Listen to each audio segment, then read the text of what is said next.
لغة القرآن وخير نبي سكناها الروح كما أمي لغة القرآن وخير نبي سكناها الروح كما أمي. الحمد لله حمدا كثيرا في جميع محامده كل مع لله وعلينا. الحمد لله الذي وافي نعمه ويكافئ مزيدا. ربنا لك الحمد والشكر كما ينبغي لجلال وجهك وعظيم سلطانك. سبحانك اللهم لا احصي ثناء عليك انت كما اثنيت على نفسك. أشهد أن لا إله إلا الله وحده لا شريك له إكراما بربوبيته وإكراما لمن جحد به وكفر. وأشهد أن سيدنا ونبينا محمدا عبده ورسوله وصفيه وخليله خير نبي أرسله الله إلى العالم كله بشيرا ونذيرا. اللهم صل وسلم وبارك على سيدنا محمد وعلى آل سيدنا محمد صلاة وسلاما دائمين متلازمين إلى يوم الدين. وأوصيكم أيها المؤمنون ونفسي المذنبة بتقوى الله تعالى وأوصيكم وإياي على طاعته واستغفروا بالذي هو خير. يا أيها الناس اتقوا ربكم إن زلزلة الساعة شيء عظيم يوم ترونها تذهل كل مرضعة عما أرضعت وتضع كل ذات حمل حملها وترى الناس سكارى وما هم بسكارى ولكن عذاب الله شديد. أما بعد فيا عباد الله jamaah ini yang dimuliakan Allah, pertama-tama kita mengucapkan rasa syukur kita kepada Allah Subhanahu wa Ta'ala pada saat ini, di mana hati, pikiran dan jiwa agar kita tertuntun di hadapan Allah Subhanahu wa Ta'ala. Kita kembali hadir di masjid ini untuk melakukan kewajiban kita sebagai seorang muslim yang wajib hukumnya melakukan ibadah Jumat. Dan merupakan hari ini adalah merupakan sayyidul ayyam, tuannya hari-hari di dalam seminggu. Ini yang pertama kita syukuri untuk diri kita dengan ucapan alhamdulillahirabbil alamin. Jamaah yang dimuliakan Allah Subhanahu wa Ta'ala. Dalam surah Isra ayat 34, Allah Subhanahu wa Ta'ala berfirman, وَأَوْفُوا بِالْعَهْدِ إِنَّ الْعَهْدَ كَانَ مَسْئُولًا. Hai orang-orang yang beriman, penuhilah janji-janji dan prinsip-prinsip kalian. Sesungguhnya prinsip-prinsip itu akan diminta pertanggungjawabannya di sisi Allah Subhanahu wa Ta'ala. Dalam ungkapan Al-Quran, janji-janji itu dibahasakan dengan dua bahasa. Yang pertama adalah al-wa'du, artinya janji yang belum dimulai dikerjakan, tetapi di masa yang akan datang akan kita kerjakan. Begitu juga wa'dullah, ada janji Allah yang belum kita rasakan sekarang, tapi di masa yang datang kita rasakan. Itu namanya wa'd. Tapi namanya ahdun berbeda. Sesuatu yang telah kita lakukan sekarang dan ingin dilakukan tetap di masa yang akan datang, dan merupakan satu kewajiban kita. Dan di belakangnya itu adalah kemenangan bagi kita. Di antaranya adalah prinsip keimanan kita. Kita dengan mengucapkan dua kalimat syahadat di hadapan Allah Subhanahu wa Ta'ala dan mempersaksikan Rasul sallallahu alaihi wasallam, maka kita sudah berjanji akan menjalankan perintah Allah ini dengan sepenuh hati dari lubuk sanubari kita yang dalam. Ya. Dan alhamdulillah keberadaan kita di masjid seperti sekarang ini adalah bagian daripada perwujudan janji itu. Tetapi janji itu masih terus akan kita lakukan sampai hanya kita berada selama hidup di kandung badan, terus akan kita lakukan. Itu namanya ahdul.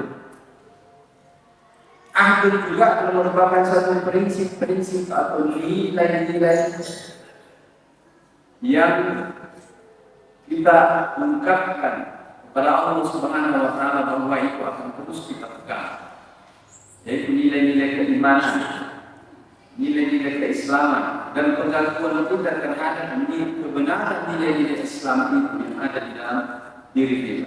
Ada janji kita kepada Allah. Ada masanya harus dipertajam, ada masanya harus diperjelas. Ketika kita mengaku bahwa kita adalah umat Nabi besar Muhammad SAW, maka perilaku yang diajarkan oleh Nabi yang belum kita lakukan itu sudah ada janji di dalam hati bahwa kita akan penuhi di masa yang akan datang.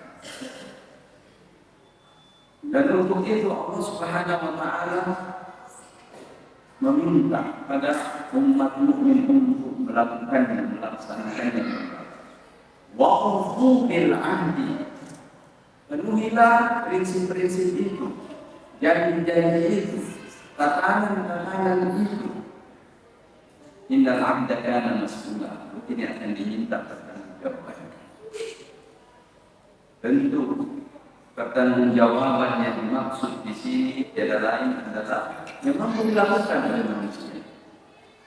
Ittaqullah mastata'tum, bertakwalah kepada Allah sesuai dengan kemampuan kata Rasulullah.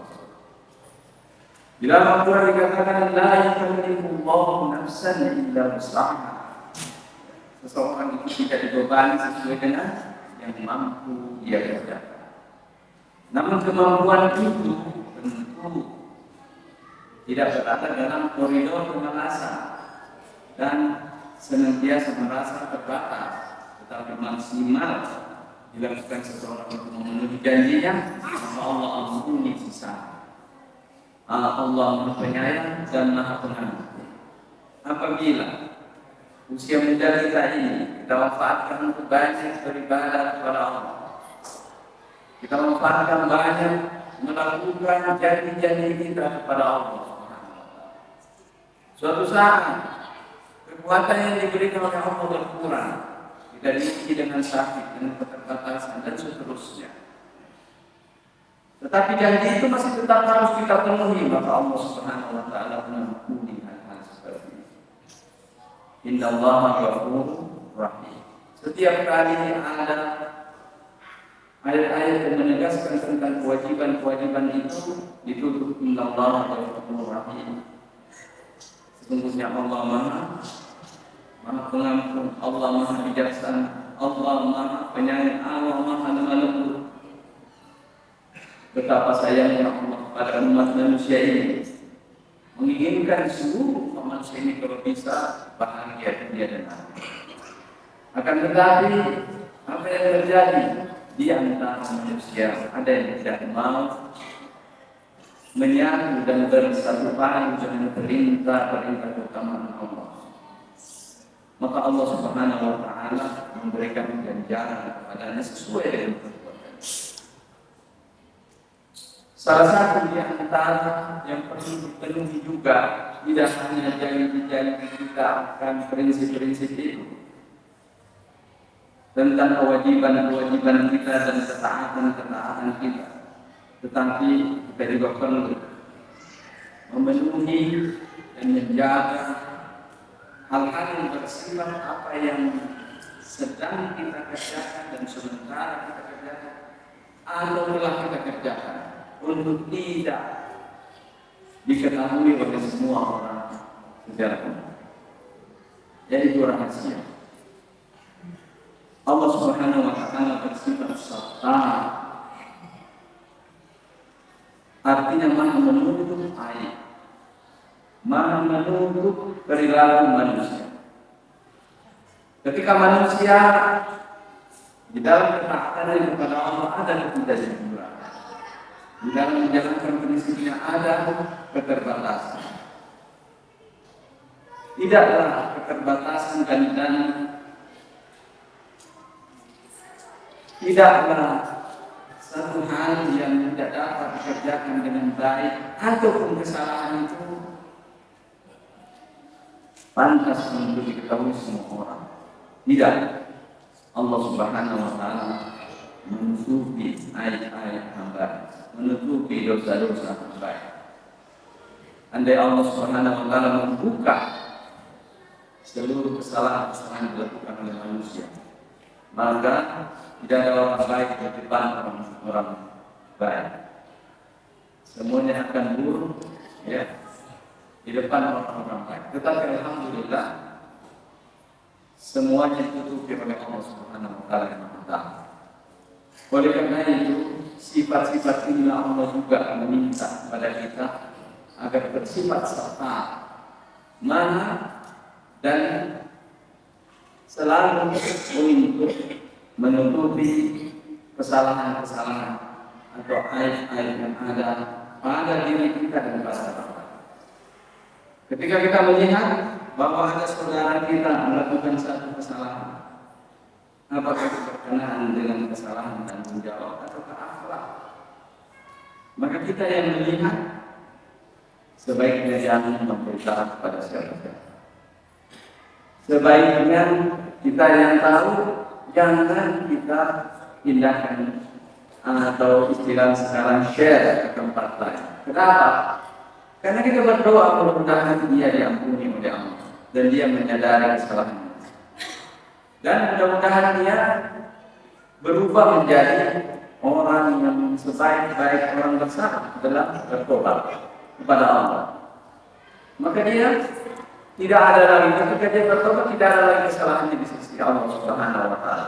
Dan apabila ada yang men-share, ada yang memindah kepada orang lain ini, maka kesalahan itu ada pada orang lain sebenarnya dia dengan Allah sudah ditutupi. Begitu juga kepada diri kita. Kita sebagai manusia ini pasti banyak mengalami kesalahan, kekurangan dan kehilafan dalam hidup. Di masa yang lalu, orang yang berusia 50 sekarang ada masa lalunya 20 tahun yang lalu. Ada masa lalunya 10 tahun yang lalu. Ada yang 15 tahun yang lalu. Sesuai dengan usia yang diberikan. Itu juga telah ditutup oleh Allah Subhanahu wa taala dan tidak diketahui oleh anak manusia kecuali kalau ada yang bukan. Kalau orang lain yang membukanya, maka kita hendaknya berupaya untuk menyampaikan kepada orang itu jangan dibuka. Kenapa? Karena itu masalah. Dan yang lebih penting lagi adalah kita sendiri yang pernah membuka masalah kita apabila kita sudah berada dalam kondisi yang baik-baik saja. Terkadang terlepas perkataan seseorang mengatakan, dulu saya juga pendekar dari tempat ini. Dulu saya orang yang paling ini dan ini tempat ini. Ini adalah hal yang Nabi Sallallahu Alaihi Wasallam pada sahabat-sahabat. Siapa yang tidak kenal dengan para sahabat kaum Muhajirin di Mekah sebelum mereka masuk Islam? Bagaimana masalah Umar bin Khattab? Bagaimana masalah mereka semuanya para sahabat-sahabat? Tapi setelah masuk Islam semua tidak ada lagi cerita masalah. Yang ada sekarang wahyu bil ahdi, penuh janji kepada Allah. Kalau sudah mengucapkan 2 kali yang syahadat dan berupaya untuk menjadi insan yang sebaik-baiknya di sisi Allah, itu yang ada. Dan persoalan rahasia tadi, Nabi Sallallahu Alaihi Wasallam telah biasanya itu di kalangan para sahabat tidak saling membahas masalah. apalagi itu rahasia. Ada sedikit cerita hadis di mana suatu saat Rasulullah SAW duduk bersama keluarganya, Nabi duduk bersama keluarganya, istri-istri Nabi ada di situ. Kemudian tiba-tiba datanglah putrinya Nabi SAW, Fatimah Zahra. Diceritakan di dalam hadis riwayat Bukhari bahwa jalannya bagaikan jalannya Rasulullah, langkah kakinya bagaikan langkah kaki Rasulullah SAW. Maka Nabi mengatakan, marhaban ya ibnati, selamat datang hai putriku. Kemudian disebutkan di sebelah kanannya. Para istri Nabi kemudian, dan di situ ada Aisyah radhiyallahu ta'ala. Kemudian tiba-tiba Nabi SAW berbisik di telinganya. Maka apa yang terjadi? Menangislah Fatimah tersebut. Kemudian Nabi lagi berbisik kepadanya. Kemudian Fatimah tersenyum-senyum. Ya pasti yang ada di sekitarnya itu bertanya-tanya, ini ada apa? Maka setelah Fatimah berlalu, Nabi SAW berlalu dari tempat itu, kemudian Aisyah berkata, wahai putriku, bisa apa gerangan yang dibisikkan Nabi kepada? Kata Fatimah, saya tidak akan buka rahasianya Rasulullah SAW sampai kapan pun selama Rasulullah SAW katakan. Kemudian kisah berikutnya adalah ketika Rasulullah SAW Aisyah itu ingat itu kejadian itu. Wah ini kalau sudah wafat, saya harus tanya. Ada rahasia di keluarga ini yang tidak bisa, belum saya ketahui, harus saya ketahui. Dan ingat rahasia itu ada yang sifatnya terbatas, keluarga boleh ketahui. Ada yang rahasia boleh diketahui oleh umum. Ada yang sama sekali tidak boleh diketahui oleh siapapun. Ada yang cukup suami istri saja yang tahu. Baik. Kemudian Fatimah berkata, karena Rasulullah SAW telah wafat, tidak berapa lama setelah Rasulullah wafat, 1-2 hari. Sekarang saya berkata, bisikan pertama Nabi kepada saya bahwa hai putriku,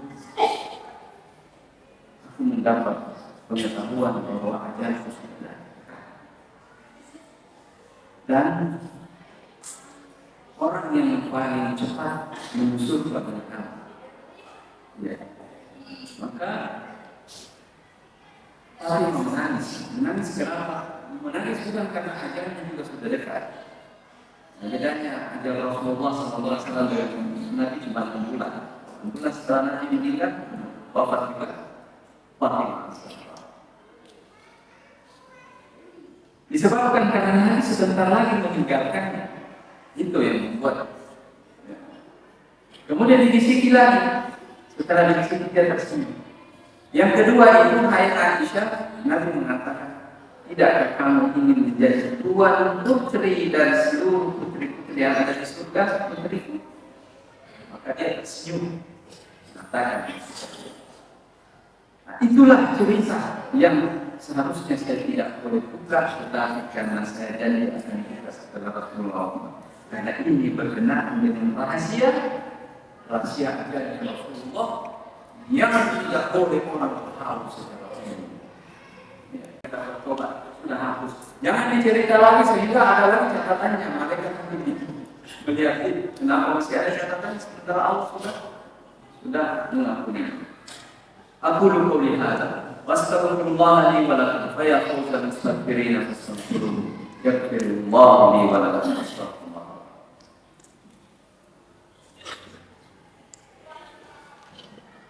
Alhamdulillahirabbil alamin hamdan katsiran kama asyhadu an la ilaha illallah wa la syarika lahu wa asyhadu anna Muhammadan abduhu wa rasuluh. اللهم صل على محمد وعلى آله.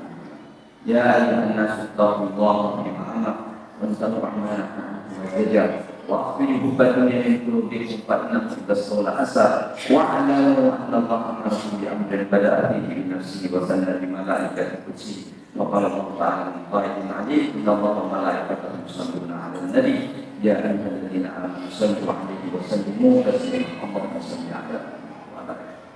Mari kita berdoa kepada Allah. Mudah-mudahan saat ini saat dijaga di sisi Allah Subhanahu wa Ta'ala. Dan kita juga jangan lupa doakan juga saudara-saudara kita yang dari Gaza, Palestina dan seluruh tempat di dunia ini yang mereka berdoa. Allahumma ighfir lil muslimina wal muslimat wal mu'minina wal mu'minat al ahya'i minhum wal amwat wa alif baina qulubihim ya rabbal alamin. Allahumma hadha haluna la yakhfa 'alayk wa hadha dha'funa dhahirun baina yadayk. اللهم من أراد بالإسلام والمسلمين خيرا ووفقه اللهم بكل خير من أراد غير ذلك اللهم أخزى عليه الكبير يا رب العالمين. اللهم انصر الإسلام والمسلمين في فلسطين في جنوب لبنان وفي كل مكان وفي إندونيسيا وفي كل أنحاء العالم يا الله يا رب العالمين. اللهم عليك بأعداء الإسلام فإنهم لا يعجزونك. اللهم بدد شمل الكفار وبدد شمل الظالمين على شعب فلسطين. اللهم بدد شملهم اللهم فارق جمعهم اللهم اقتل عددهم اللهم اجعل الدائرة عليهم اللهم احسن العذاب اليهم اللهم اخرج من دائرة الحلم واسلكهم مدد الانهاد وكل عيدهم واربط على قلوبهم ولا تبلغهم الأعمار. اللهم مسكهم كل موسم مزقته لأعدائك انتصارا لأنبيائك ورسلك وأوليائك والمؤمنين والمؤمنات في فلسطين. آمين آمين يا رب العالمين. عباد الله إن الله يأمر بالعدل والإحسان وإيتاء ذي القربى وينهى عن الفحشاء والمنكر والبغي يعظكم لعلكم تذكرون فاذكروا الله يذكركم ولذكر الله أكبر والله يعلم ما تصنعون. لغة القرآن وخير نبي سكناها الروح كما أمي. لغة القرآن وخير نبي سكناها الروح كما أمي.